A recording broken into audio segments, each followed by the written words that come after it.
Kuwait, they live like kings. The poorest person in Kuwait, they live like kings. And yet they're not paying. We make it possible for them to sell their oil. Why aren't they paying us 25% of what they're making? It's a joke.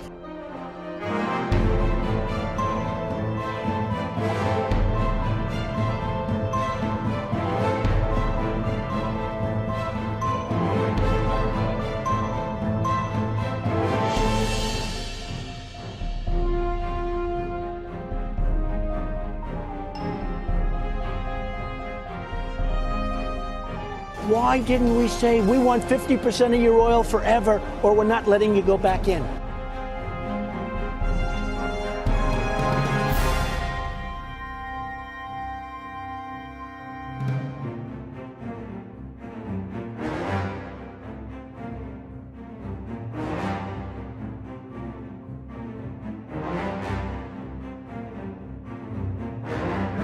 Le Dey d'Alger prend même en otage 2 équipages de navires. Ils réclament 60 000 $ pour leur libération ou menacent d'en faire des esclaves.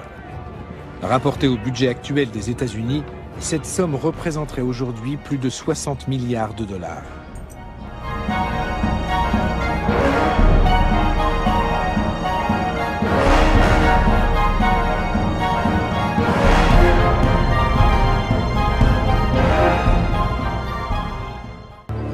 Nous les avons achetés.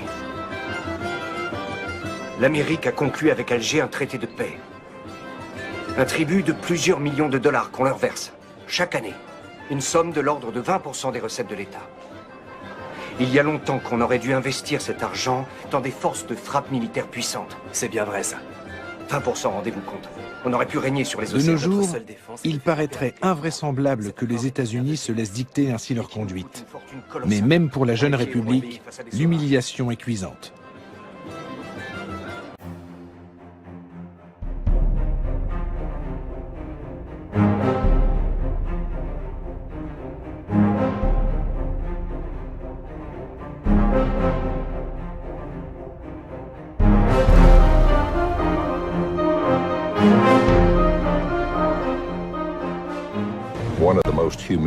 En 1795, les États-Unis ont connu un épisode particulièrement humiliant.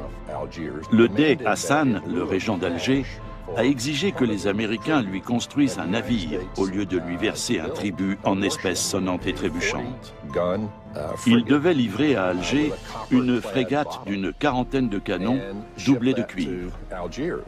Le président George Washington a écrit qu'il en avait été extrêmement mortifié. Mais les États-Unis étaient faibles à cette époque, et le président a jugé que son pays n'avait pas d'autre choix que de s'exécuter. Il savait pourtant bien qu'avec ce navire de guerre, les Algériens captureraient de nouveaux vaisseaux marchands américains et européens. Les Américains sont piqués au vif par tant d'impertinence et décident de construire des navires encore plus rapides, conçus pour durer. En somme, meilleurs que ceux des corsaires. Les États-Unis veulent ainsi mettre fin aux conditions humiliantes du traité de paix et d'amitié qui les lie à Alger.